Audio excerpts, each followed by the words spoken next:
Bonjour et bienvenue sur la chaîne Santé l'éveil pour une nouvelle vidéo. Je m'appelle Robin Priou, je suis praticien en naturopathie et en épic-énergie à Guérande et aujourd'hui on va parler de respiration et plus particulièrement de l'effet Bohr.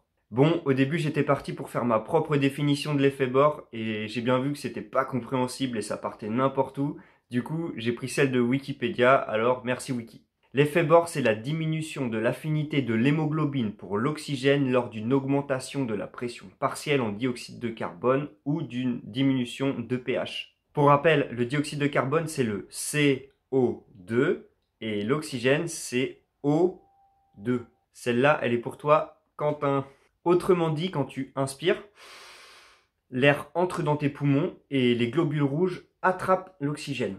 Ensuite, les globules rouges vont se balader dans la circulation sanguine afin de lâcher l'oxygène aux cellules qui en ont besoin. Sauf que les globules rouges, on peut dire qu'ils adorent l'oxygène, donc ils la lâchent pas comme ça. Il va falloir que la concentration en dioxyde de carbone augmente à la sortie des cellules pour que les globules rouges aient l'information de lâcher l'oxygène. C'est à ce moment-là où les cellules vont prendre l'oxygène, et de l'autre côté, les globules rouges vont prendre le dioxyde de carbone et les emmener vers les poumons afin d'être évacués lors de l'expiration. En gros, plus la concentration, la pression en CO2 augmente dans le sang, moins les globules rouges ont d'affinité pour l'oxygène et plus ils vont pouvoir la distribuer aux cellules. Donc le CO2, c'est pas un déchet parce que sans dioxyde de carbone, pas de respiration cellulaire. Donc sans CO2, tes cellules ne peuvent pas respirer. Il y a aussi d'autres facteurs qui vont faire baisser l'affinité des globules rouges pour l'oxygène. Par exemple, l'augmentation de la température des tissus avec du sport, l'exposition au froid et, comme on l'a dit tout à l'heure, une baisse de pH. Bon, tu vas me dire, c'est bien sympa de savoir ça, mais ça m'apporte pas grand-chose.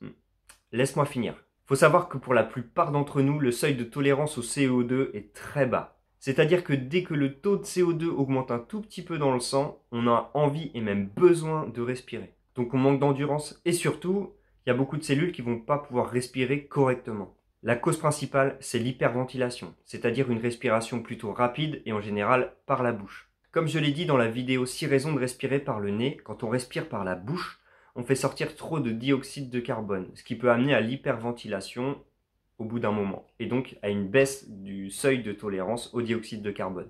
La bonne nouvelle, c'est qu'il existe des exercices respiratoires qui visent à augmenter le seuil de tolérance au dioxyde de carbone. Ça va te servir à être plus fort face au stress, plus détendu, plus endurant, et en plus à faire que tes cellules soient bien oxygénées. Le principe, c'est respirer moins pour respirer mieux. Ça s'apparente un peu à du jeûne respiratoire. Ça nous vient du docteur Buteyko, je mettrai son nom dans la description. Il a aidé et permis à des gens de se soigner de l'asthme, entre autres grâce à des exercices respiratoires. En général, on joue avec le ralentissement de la respiration, des apnées poumons pleins, surtout des apnées poumons vides, et avec du sport, notamment en faisant du sport, en respirant par le nez. Dans la prochaine vidéo, je t'inviterai à découvrir un exercice respiratoire donc, qui vise à augmenter le seuil de tolérance au CO2.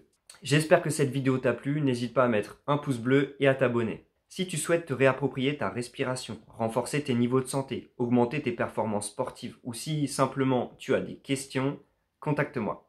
En attendant, je te souhaite une belle continuation, une belle vie pleine d'amour, de confiance et de paix et je te dis à bientôt.